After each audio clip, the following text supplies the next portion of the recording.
BeetleJuice just announced their closing, and I hate to tell you, but I told you so.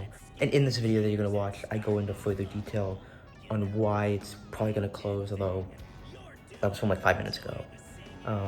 So as I was editing the video, this news dropped. Very disappointed, very sad, but I've been saying this since May. 679 performances, ain't too bad. Anyways, enjoy the video. Yo guys, welcome back, and today we have B-Way grosses, so let's get into it. Now, Broadway is doing a 2-for-1 special, so ticket prices around the board are not incredibly lower, but they are, discounted, so that's why a lot of these shows are doing so well. And A Strange Loop performed to 92% capacity, which was up a smidge from last week's 88% capacity. This is the type of show that sadly will not run like a Phantom, even though it should.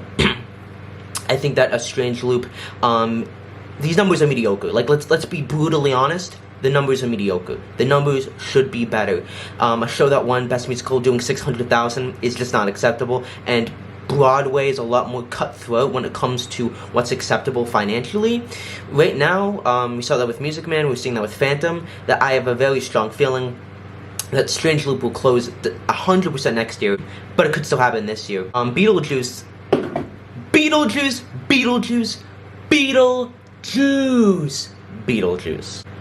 This show continues to surprise me, continues to amuse me, it continues to enlighten me with how this show continues to take big L's and then come back with a W in its corner.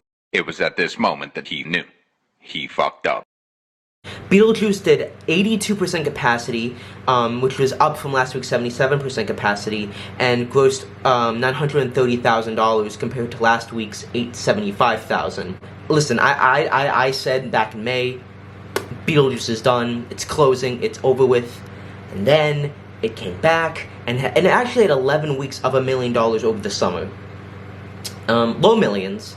And pretty disappointing numbers, you could say, for a show that had all this momentum. But a show like BeetleJuice that is built on momentum has to rebuild that momentum, and it built up the momentum. Like, let's not forget, BeetleJuice was not like a mega hit until November and December, and then when it closed.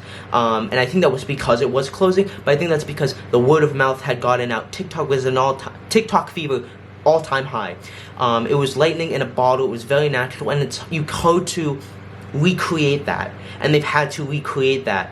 I also think with the economy and inflation and to get a hotel and ticket prices, they're just so high. So the demand might be there, but the means to get that demand is not realistic for a lot of people in this economy. And as long as this economy is the way it is, Broadway will struggle. Come From Away is finishing off its run very strong with 100% capacity, which was up from last week's 98%. Dear Evan Hansen finished off its run with $1 million, $1,251,000 to be specific, and 100% capacity. Funny Girl with Leah Michelle out went from 95% to 84%, but still managed to make $1 million. Hadestown did 99% capacity, which was up from last week's 98%, hitting the mid 700s with 756,000. I think that Hadestown is a show we have to keep our eye out on, but it's not a show we have to be worried about. But in this cutthroat economy, it could close by the end of this year or next year. That's my prediction, is next year, late next year.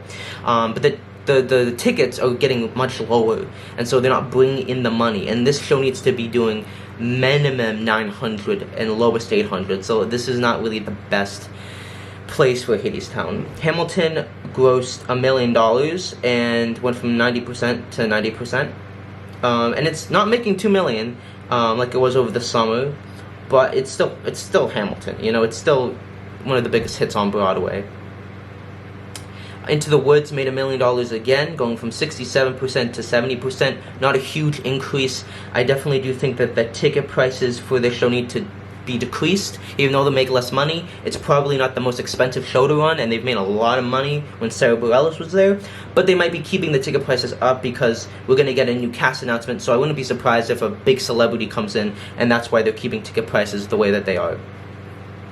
MJ the Musical continues to surprise me with 100% capacity, and it's getting close to that $2 million gross range. I'm very confident we'll surpass that.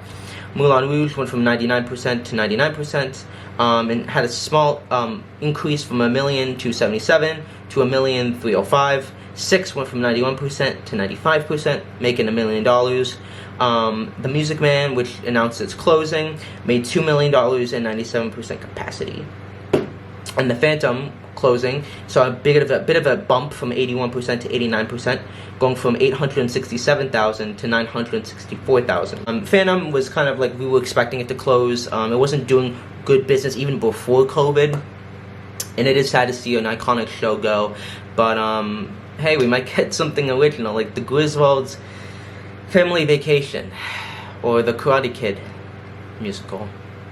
Yeah, Broadway is definitely in not the best financial state, and you're just gonna see a lot of shows close and a lot of shows open, and then those shows that are open will close, and it's gonna be very inconsistent and very blood cut because these theater owners need shows that will produce money, and if your show isn't producing money, or you're producing numbers that were acceptable before COVID, but they're not acceptable now because there are other shows that can make them that money, and they need to make up that money. So it's definitely a hard time to be a Broadway fan. But anyways, that's the video. Make sure to like, sub, comment, and I'll see you next week. Peace.